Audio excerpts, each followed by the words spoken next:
Invest in Indonesia for foreigners. Indonesia certainly become a very attractive place to invest. The Indonesian government consistently and constantly improve the climate of their investment, become friendlier and safer for the investors. And not only that, the government also give a lot of incentive to attract investors to come to Indonesia. Ladies and gentlemen, this is Louisa Turnip. Today I would like to talk about how to invest in Indonesia, buying an existing business. And this inspired from our discussions that we had in a forum that I also participate in. One of the members asked this question: can individual foreigner purchase business which is operated in real estate villa? What are the procedures and the requirement? So this is going to be attractive in my opinion, because acquisition itself is really attractive topic to discuss and even to exercise, since it involves lots of things, involves lots of expert, and having this one come from an individual even make it a little bit more mental stimulating, because there is something that you need to work on, knowing because foreigners individual cannot buy business in Indonesia without having the PMA legality. So let's get started. The answer to that is yes, foreigner can buy, but not in a form of individual. So what foreigner can first do is setting up a company. And if you wonder how to set up a company in Indonesia, is very easy, and that's what I just mentioned earlier.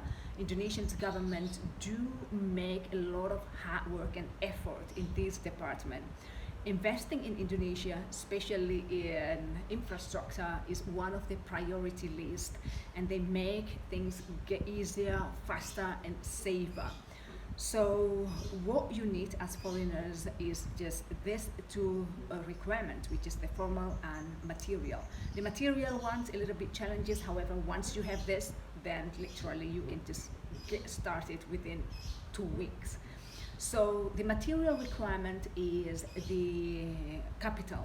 Foreigner need to provide 10 billion rupiah capital. That is the minimum of placement capital, and that's not include the land and buildings.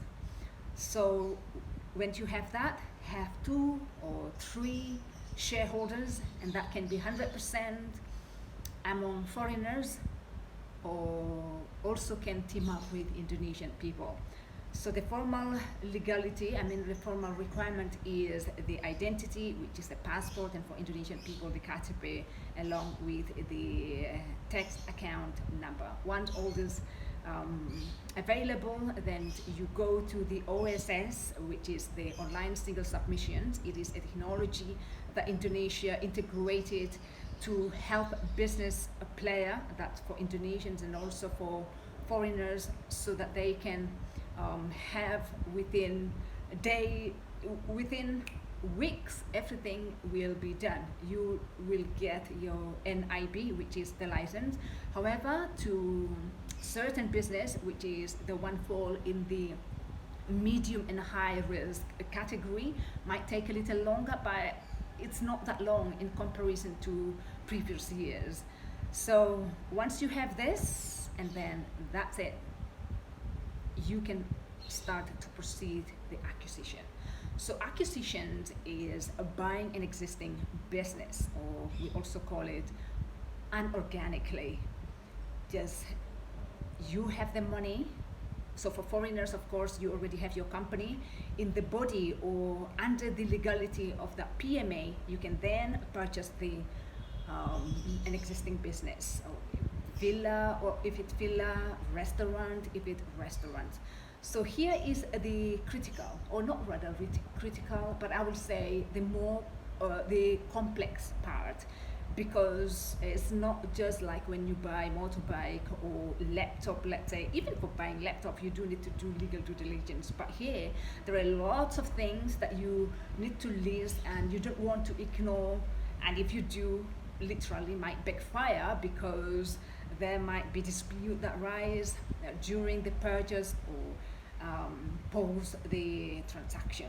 So here are the talent or the expert that you will need to consider having to join in the team. So you want to have M&A advisor, which is the merger and acquisition, but maybe you don't have to. If you have business attorney mainly will work for the legal part, but you definitely will need to have finance and tax accountants because they will read and see and do the audit for the finance and see the implications of the tax, and from there you can see the valuations of the worth of that company and to potentially see what is the depreciations and how this company is going to perform within 5 years or 10 years. So all these things need to be really, really settled. You need to pay attention to this. So for for the business attorney, you need to have this expert because they will help you through reviewing the contract, and you want to make sure that the seller provide all the documents. What about the legal entity, the legal compliance, because their mistake, if they done in the past or during in their control, it's going to be transferred to you. So to avoid any disappointment, remorse of this purchase, then be sure you have everything. Find out what about the employment, what about the permit, what about the vendors who they work with, etc., etc. And in the process of negotiations and mediation, you will also maybe want to make a new agreement that, let's say, to initiate the purchase, and you have your attorney to make the LOI, and then getting information to ask them to reveal everything and have assess everything what you need to assess. And having the power attorney, the consultant in finance, and M&A advisor if it's available, if you have one, I mean, if you have the budget for that.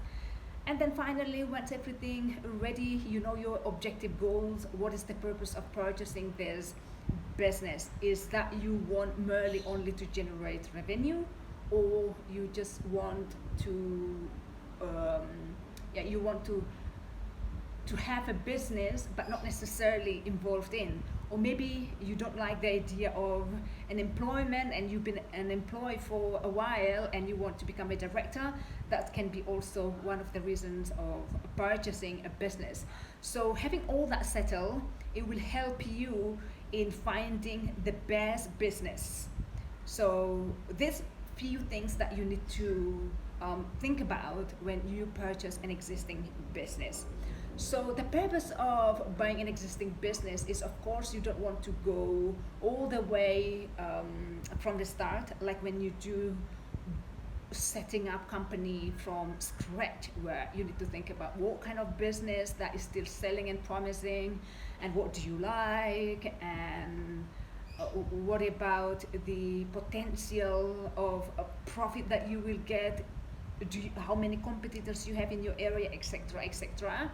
And the marketing things and the employment and everything, it can be a little bit not only time consuming, because yes, that is really time consumed, because to establish company it might need 10 years, 5 years, then bringing a significant profit. But buying an existing company, you can already just simply select. You have, let's say, 5 candidates that you want to buy, and then you can see, okay, this one perform good, and you just select it and buy and ready to start and make the money.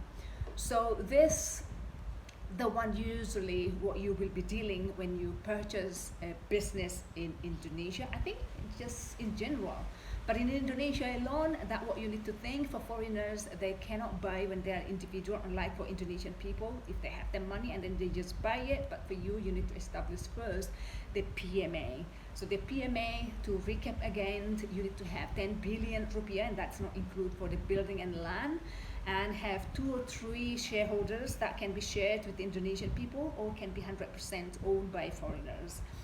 And that's very generic, but if because there's some people, I know this for a fact, some people think that, okay, I have here one, and then they open it, branches less.